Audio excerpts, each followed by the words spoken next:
పెదబాల శిక్షకు స్వాగతం.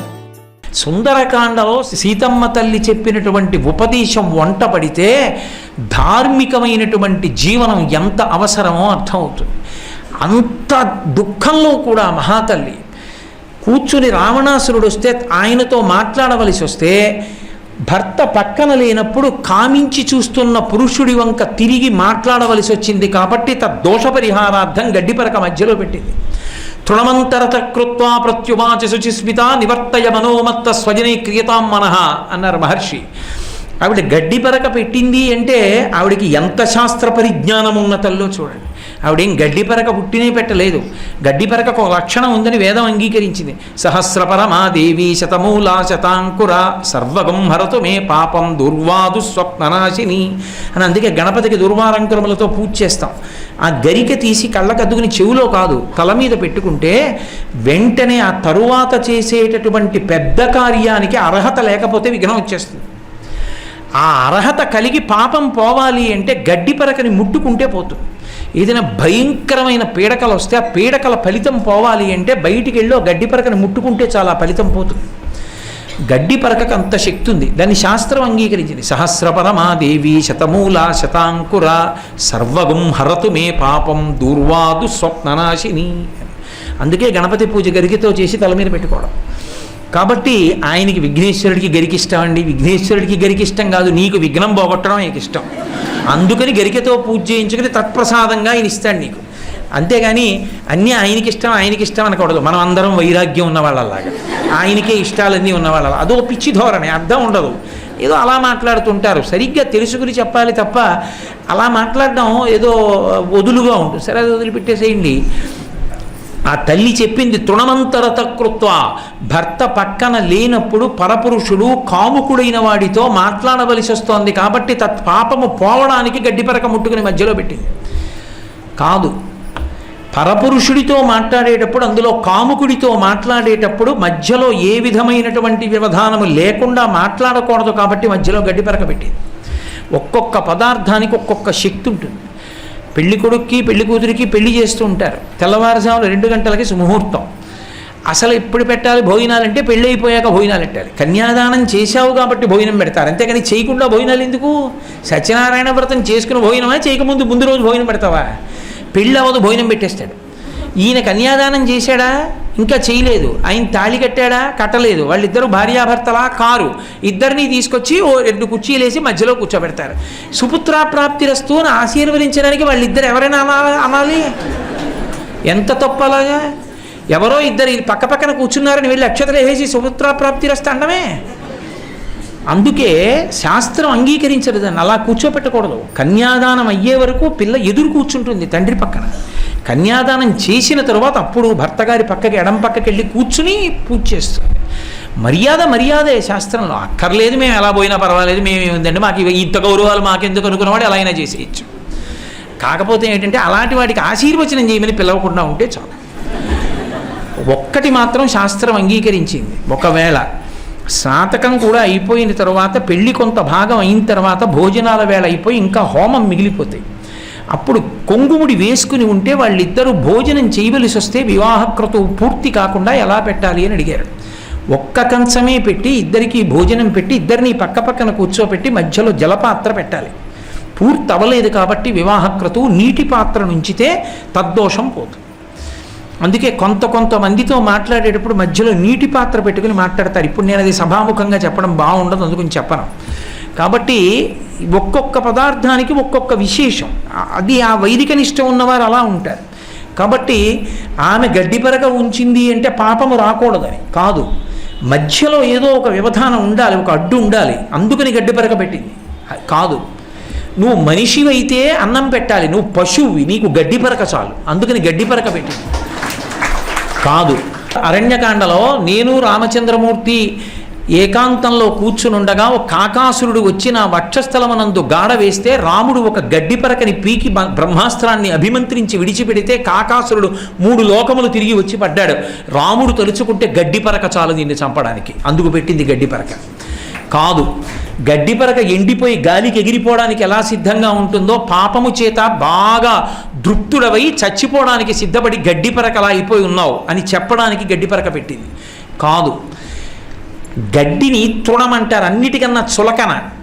ఆడవాళ్ళు కనపడితే చాలు, ఎవరైనా అందంగా ఉంటే చాలు, కామమోహితుడై తిరిగేటటువంటి పురుషుడు అంత చులకనైపోతాడు సమాజానికి. నువ్వంత చులకనైపోయావు ఉస్మా అని చెప్పడానికి పెట్టింది గడ్డిపరక కాదు. ఇప్పటికి నీ మాటలు వచ్చావు, నేను మాట్లాడుతూనే ఉన్నాను, ఇది ఆఖరి గడ్డిపరక, ఇక నువ్వు రావు నేను మాట్లాడను అని చెప్పడానికి పెట్టింది గడ్డిపరక. ఇన్ని విశేషాలు మా తల్లి ఏమైనా చేసిందంటే, నువ్వు తృణమంతరత కృత్వా ప్రత్యువాచ శుచిస్మిత. ఆవిడేమి మాట్లాడకూడని రీతిలో కాదు, లేకపోతే భయపడుతూ కాదు, శుచిస్మిత. ఆమె నవ్వులో దోషం లేదు. తల్లి బిడ్డడి వంక చూసి ఎలా నవ్వుతుందో అలా నవ్వి మాట్లాడింది. ఎంత అద్భుతంగా చెప్పిందంటే, నివర్తయ మనోమత్త స్వజనే క్రియతాం మనః. అద్భుతమైన మాట చెప్పేసి. లోకంలో అసలు పెళ్ళి ఎందుకు చేస్తారో తెలుసా? బ్రహ్మచర్యం ఒక ఆశ్రమము, గృహస్థాశ్రమం ఒక ఆశ్రమం. ఆశ్రమాన్ని ఎందుకు మారుస్తారు? 8 సంవత్సరములు దాటిపోయిన తర్వాత లింగ వివక్ష తెలుస్తుంది, ఆడ మగ భేదం తెలుస్తుంది. అందుకని ఉపనయనం చేసేస్తారు గర్భాష్టమానికి. తేజస్సు అధోముఖంగా పోకుండా ఊర్ధ్వముఖ రేతస్కుల్ని చేయడానికి గాయత్రీ మహామంత్రాన్ని ఉపదేశం చేస్తారు. ఆ తరువాత మనసునందు పొటమరించినటువంటి కామము విశృంఖలత్వాన్ని పొందకుండా ఉండడానికి కామాన్ని ధర్మంతో ముడేసేస్తారు. ముడివేసేసి ధర్మపత్నిని పక్కకి తీసుకొచ్చి కూర్చోబెడతారు.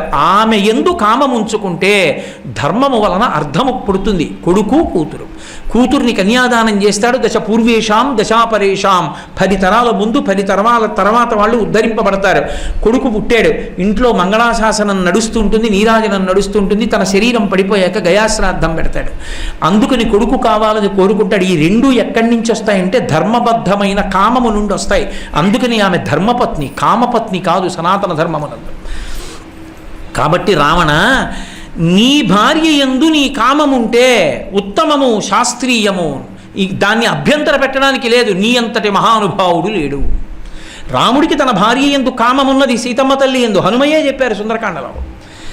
పరమధర్మం, తన భార్య యందు కామం ఉండడం పరమధర్మం. ఇతర స్త్రీల యందు కామాక్షిని చూడడం పరమధర్మం.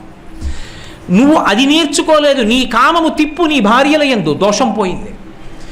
అన్య స్త్రీల యందు కామం ఉంచుకున్నావు, కాలిపోతావు రావణ, పాడైపోతావు. వద్దు, నా మాట విని తిప్పుకో. ఇది రామాయణానికి వారసత్వం అంటే. ఇది రామాయణంలో సీతమ్మ తల్లి జాతికి ఇచ్చిన సందేశం. అందుకే ఎప్పటికీ సుందరకాండ అలాగే నిలబడిపోయింది. నివర్తయ మనోమత్త స్వజనే క్రియతాం మనః ఆత్మానుపమాం కృత్వా స్వేషు దారేషు రమ్యత అతుష్టం స్వేషు దారేషు చపలం చలితేంద్రియం అందావిడ. ఓ రావణ, ఒక్కటి గుర్తుపెట్టుకో, నీ భార్య రక్షింపబడాలని, నీ భార్య నీ భార్యగానే ఉండాలని నువ్వెలా కోరుకుంటావో ఇతరులు ఇతరుల భార్యల యందు అదే భావనతో ఉంటారు. నీ భార్య యందు పొరపాటు ఎవరైనా చేస్తే నువ్వెంత కోప్పడతావో ఇతరుల భార్య యందు నువ్వు అలా ప్రవర్తిస్తే వాళ్ళకి అంతే ఆగ్రహం వస్తుంది. కాబట్టి నీ విషయం ఆలోచించుకో ఇతరుల భార్య యందు కూడా. అంతేకాని నిష్కారణంగా కనపడ్డారు కదా అని వాళ్ళ జోలికి వెళ్ళకు, పాడైపోతావు. 2 చపలం చలితేంద్రియం. ఓ, చాలా పెద్ద మాట అంది ఆవిడ. అన్ని వేళలా ఈ ఓపిక ఉండదురా రావణ. శరీరము జర్జరీభూతమైపోతుంది, వృద్ధాప్యం వస్తుంది. మృత్యు అంత తేలిగ్గా రమ్మంటే రాదు. వధంచామిచ్చితాఘోరం తయాసౌ పురుషర్షభ విదితస్సహి ధర్మజ్ఞ శరణాగత వత్సల. ఒంట్లో ఓపికన్నన్నాళ్ళు ఏది తిను అరుగుతుంది, ఎక్కడ పడుకో నిద్రపడుతుంది. ఓపిక అయిపోతుంది ఒక రోజున. ఈశ్వరుడు శరీరాన్ని జర్జరీభూతం చేసేస్తాడు. జర్జరీభూతం అయిపోయిన తర్వాత నువ్వు ఏది తిన్నా పడదు, ఎక్కడ పడుకున్నా నిద్ర పడుతుందని నమ్మకం ఉండదు. ఈ 2 కాదు, అన్నిటికన్నా భయంకరమైనటువంటి స్థితి ఈశ్వరుడు పాపపుణ్యములకు తీర్పు చెప్పేది ఎప్పుడో తెలుసా? జీవుణ్ణి విడిపించాడు. తన మలమూత్రములను తాను విసర్జించలేడు, తన మలమూత్రములను వేరొకరెత్తాలి, పడుంటాడు అలాగా. అప్పుడు నీ చెవులు మాత్రం వినపడుతుంటాయి. నీ భార్య ఏమంటుందో తెలుసా? ఒంట్లో ఓపికన్నప్పుడు ఏం చేసిన వాడో తెలుసా వీడు? ఇప్పుడు నేను చేయవలసి వస్తోంది అంటుంది. చపలం చలితే ఇంద్రియం, ఇంద్రియము నిగ్రహము లేని ధూర్తుడు అంటుంది. అప్పుడు నువ్వు బ్రతికి చచ్చిపోయినట్టే రావణ. అంది యుద్ధకాండం. రావణాసురుడు చనిపోతే తీసుకొచ్చారు పల్లకీలో మండోదరిని. అందరు అనుకున్నారు రాముణ్ణి నిందిస్తుంది అనుకున్నారు. ఆమె రాముడి వంక చూసి రావణుడి వంక చూసింది. 10 తలలు తెగిపోయి ఉన్నాయి. చూసింది, అందరూ ఆయన నిన్ను చంపాడు అనుకుంటున్నారు. భార్యని నాకు తెలుసు, నీ ఇంద్రియములు నిన్ను చంపేసేది. నాలో లేనిది సీతమ్మలో మాత్రమే ఉన్నది, నీకేం కనపడిందిరా అని అడిగి. ఏ కీర్తి మూట కట్టుకున్నాడు? ఈ మాట సీతమ్మ సుందరకాండలో చెప్పింది, అందుకది పారాయణకాండ అయింది. ఆత్మానుపమాం కృత్వా స్త్వేషు దారేషు రమ్యత అతుష్టం స్త్వేషు దారేషు చపలం చలితేంద్రియం వధం చామిచ్చితాఘోరం తయాసౌ పురుషర్షభ విదితస్సహి ధర్మజ్ఞ శరణాగత వత్సల.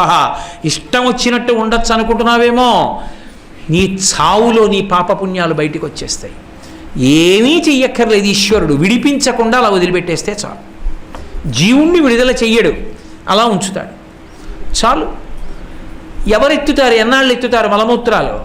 అందుకే శ్రీశైలంలో ఇప్పటికీ పూజంతా అయిపోయిన తర్వాత తీర్థం ఇచ్చే ముందు అనాయాసేన మరణం వినా దైన్యేన జీవితం అని చెప్తారు. అనాయాసంగా వెళ్ళిపోవాలి, చేయి చాపకుండా బ్రతకగలగాలి. ఈ 2 ఈశ్వరా నాకు ఇప్పించమని అడుగుతారు. అది కానీ విడిపించలేదో ఈశ్వరుడు, నిరంతర భయంతో అలా పడిపోయి ఉండిపోయి చర్మం కూడా ఊడిపోయి పుళ్ళు పుట్టేసి పురుగులు పుట్టేసి చీమలు చెవిలోకి వెళ్ళిపోయినా ఇలా అనుకోలేక మూలుగుతుంటే అక్కడ నేనే చూశా స్వయంగా.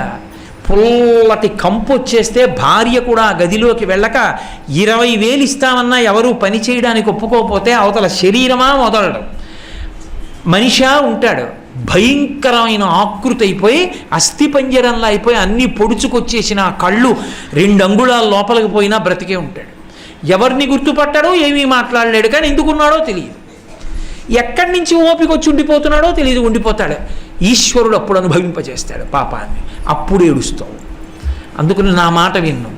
బ్రతికియున్నన్నాళ్ళు నీ భజన తప్పను కాని మరణకాలమునందు మరతునేమో ఆవేళ యమదూతల అగ్రహంబున వచ్చి ప్రాణముల్ పెకలించి పట్టునప్పుడు కపవాత పైత్యముల్ కప్పగా శ్రమచేత కంపముద్భవమంది కష్టపడుచు నారాయణాయంచు నా జిహ్వతో నిన్ను పిలుతునో శ్రమచేత పిలువలేనో నాటికిపుడి నీ నామస్మరణ చేతు చెవినిడవయ్య భూషణ వికాస శ్రీధర్మ పురనివాస దుష్ట సంహార నరసింహ దురిత దూరా అని చెప్పుకుంటాడు నృసింహశతక కర్త. ఏమో అప్పుడు అనగలనో అనలేనో, ఓపికండగా ఇప్పుడే అంటున్నాను, వీడు అన్నాడని విని గుర్తుపెట్టుకోవయా స్వామి అంటాడు.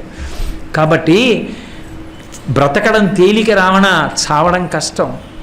నిన్ను చంపుతాడు అనుకుంటున్నావేమో రాముడు, నిన్ను అలా ఉంచి చంపుతాడు మిగిలిన వాళ్ళని. కళ్ళ ముందు తమ్ముళ్ళు వెళ్ళిపోతారు, కళ్ళ ముందు సైన్యం వెళ్ళిపోతుంది, కళ్ళ ముందు సేనాపతులు వెళ్ళిపోతారు. ఒక్కడివే, ఇంత అంతఃపురానికి ఒక్కడివే ఉంటావు, యుద్ధభూమిలో ఒక్కడివే నించుంటావు. అందరూ వచ్చి నీ చావు కోసం నిరీక్షిస్తారు. ఒక్కొక్క తల తరిగేస్తాడు. అప్పుడు ఏడుస్తావు, ఎందుకు నేను ఈ పని చేశానని. నిన్ను రక్షించే వాళ్ళు ఉండరు. నా మాట విను, వద్దు అని అక్కడ చెప్పింది సుందరకాండలో తల్లి. మళ్ళీ మారీచుడు ఏం చెప్పాడో అదే చెప్పింది. ఇహ సంతో నవాసంతి సతోవా నానువర్తసే తథాహి విపరీతాతే బుద్ధిరాచారవర్జిత అని అడిగింది. ఏమిరా ఈ లంకాపట్టణంలో మంచి చెప్పేవాళ్ళు లేరా? చెప్పినా వినవా? విన్నా ఆచరించవా? ఎక్కడుంది నీ ఎందు దోషం అని అడిగింది. ఆవిడికి భయం ఏమిటండి? భీరు అని వాడంటాడు. ఆవిడ ఎంత ధైర్యంగా మాట్లాడిందో నా తల్లి. ఇహ సంతో నవాసంతి సతోవా నానువర్తసే తథాహి విపరీతాతే బుద్ధిరాచారవర్జిత. వినవా? విన్న విషయాలు చెవిలో పెట్టుకోవా? జ్ఞాపకంలో పెట్టుకుని ఆచరించవా? ఎక్కడుంది దోషం నీ ఎందని అడిగింది. రాముడు చాలా చులకన, రాముణ్ణి చంపేస్తాను అంటున్నావు కదా, నిజంగా రాముణ్ణి చంపగలిగిన మనగాడివైతే రామలక్ష్మణుల్ని ఓడించి నన్ను ఎందుకు ఎత్తుకురాలేదు? నహిగంధముపాఘ్రాయ రామలక్ష్మణస్త్వయా శక్త్యా సందర్శనే స్థానం శునా శర్దూలయోరివా. కుక్క పెద్దపులి వాసన వస్తే పారిపోయినట్టు రామలక్ష్మణులు లేకుండా చేసి నన్ను ఎందుకు ఎత్తుకొచ్చావు? మరి ఇప్పుడు అన్ని డాంబికాలు మాట్లాడతామే రామలక్ష్మణుల గురించి. ఏది ఎదురు నిలబడి చూస్తాను రామలక్ష్మణులకి? అయినా పిచ్చివాడా, నీకు తెలియక అలా మాట్లాడుతున్నావు. నన్ను తీసుకొచ్చానని నువ్వు అనుకుంటున్నావు, నీ తరం కాదు నన్ను రాముడి దగ్గర నుంచి తీసుకురావడం. శక్త్యా లోభయితున్నాహం ఐశ్వర్యేణ ధనేనవా అనన్యే రాఘవేణాహం భాస్కరేణ ప్రభాయధ. సూర్యుడు అక్కర్లేదు, సూర్యుడి ప్రభ కావాలి. దీపం అక్కర్లేదు, దీపపు కాంతి కావాలి. పువ్వు అక్కర్లేదు, సౌరభం కావాలి. పాలక్కర్లేదు, వాటి తెలుపు కావాలంటే విడి వస్తాయిరా? సీతారాములు ఒక్కటే, విడివిడి వచ్చేదాన్ని కాను. ఓరి పిచ్చివాడా, ఇదంతా ఎందుకు జరిగిందో తెలుసా? ఆవిడ చెప్పేసింది మహాతల్లి. యథార్థం చెప్పింది, వాడు వింటే కదూ. ఒరే విధిస్తవ పదార్థాయ విహితో నత్ర సంశయ, అనుమానం పెట్టుకోక నువ్వు చచ్చిపోవడానికి నన్ను ఎత్తుకొచ్చావు.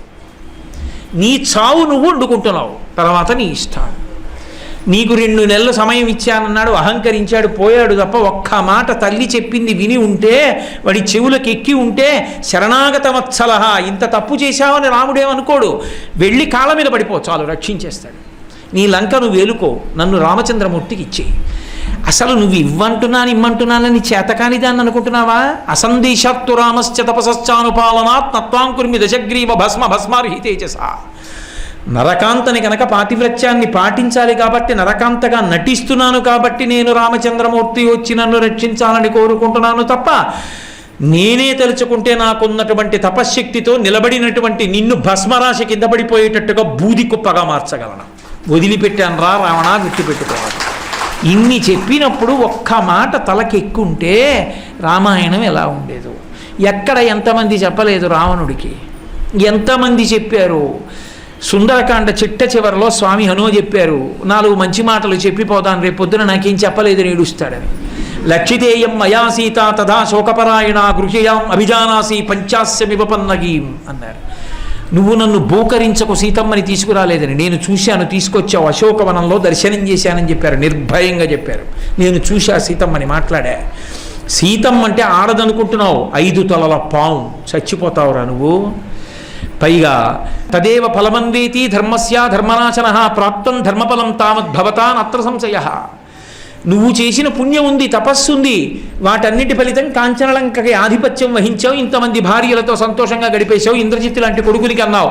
ఇప్పుడు ధర్మ ఫలితం అయిపోయి అధర్మ ఫలితం ప్రారంభమైంది. ఇప్పుడు ధర్మం జోక్యం చేసుకోదు, 10 తలలు తెగిపోతాయి, లంక కాలిపోతుంది. నా మాట వినరా? నేను ఎవరి చేతిలోనూ చచ్చిపోను, బ్రహ్మగారిని వరాలు అడిగానంటావేమో. సుగ్రీవో నహిదేవోయం నాసురో నచరాక్షస నదానవో నగంధర్వో నయక్షో నచపన్నగా. సుగ్రీవుడు చాలుగా నిన్ను చంపేయడానికి, వానరుల చేతిలో చనిపోనని నువ్వు వరం అడగలేదుగా. సుగ్రీవో నహిదేవోయం నాసురో నచరాక్షస. సుగ్రీవుడు గంధర్వుడు కాడు, రాక్షసుడు కాడు, యక్షుడు కాడు, కిన్నెరుడు కాడు, సాక్షాత్తు వానరుడు కాబట్టి నరవానరులను అడగలేదు కాబట్టి సుగ్రీవుడి చేతిలో చచ్చిపోతావుగా. కాబట్టి ఎక్కడికి తప్పించుకుంటావు?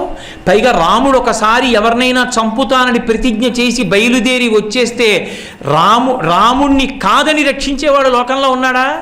బ్రహ్మా స్వయంభూస్ చతురాననోవా ఇంద్రో సురేంద్రో సురనాయకోవా రుద్రో త్రినేస్త్ర త్రిపురాంతకోవా త్రాతుం న శక్తః ఇది రామవధ్యం.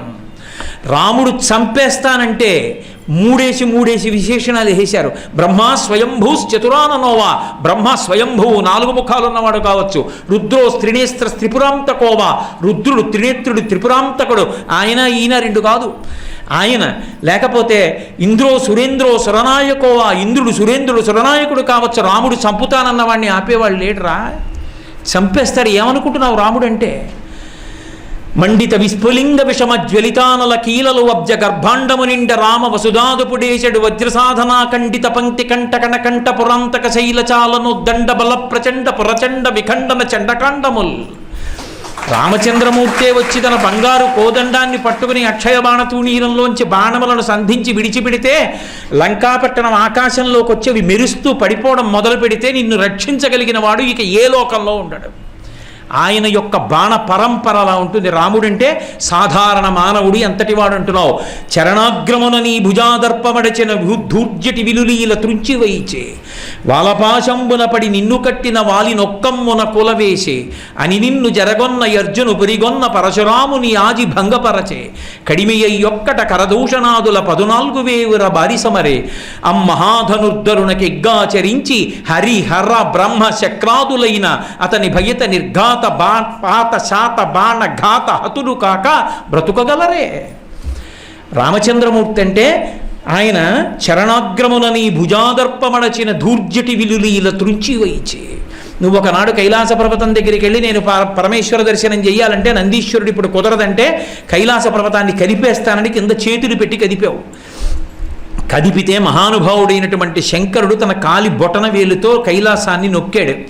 నీ బాహువులు 20 చేతులు దాని కింద ఉండిపోతే పెద్ద అరుపులు అరిచావు బాధతో. అరిస్తే ఇంత అరుస్తున్నావు, ఇంత రవం చేస్తున్నావు రావణా అన్నాడు శివుడు. అప్పుడు అది పేరు కింద పెట్టుకు తిరగడం మొదలుపెట్టావు. మీ తాత నీకు పెట్టిన పేరు పులశ్చ బ్రహ్మ. ఏమిరా ఆనాడు పరమశివుడు కాలి బొటనవేలుతో కైలాస పర్వతాన్ని తొక్కితే 20 చేతులు నలిగిపోయితే ఏడిచినటువంటి నువ్వు పరమశివుని యొక్క ధనస్సుని విరిచిన రామచంద్రమూర్తితో యుద్ధానికి ఎడతావా? చరణాగ్రమున నీ భుజాదర్పమడచిన ధూర్జటి విలు లీలతుంచి వైచే వాలపాశంబున పడి నిన్ను కట్టిన వాలి నొక్కమ్మున కులవేసే. 4 సముద్రాల దగ్గర సంధ్యావందనం చేసే అలవాటు ఉన్నటువంటి వాలి సంధ్యావందనం చేసుకుంటూ ఉంటే నువ్వు వెనక నుంచి వెళ్ళి ఆయన్ని ఇబ్బంది పెట్టకపోతే సంధ్యావందనం అయిన తర్వాత వీడి సంగతి చూద్దాం 10 తలల పురుగుని తోకతో చుట్టి సంధ్యావందనం అయిపోయాక 4 సముద్రాలు దాటించి కిష్కింధకి తీసుకెళ్ళి భార్య ఇచ్చిన పాలు తాగుతూ తోక విదిల్చి అక్కడ పారేసి ఎవరరా 10 తలల పురుగా అని అడిగాడు. అటువంటి వాలిని ఒక్క బాణంతో రాముడు కొట్టాడు.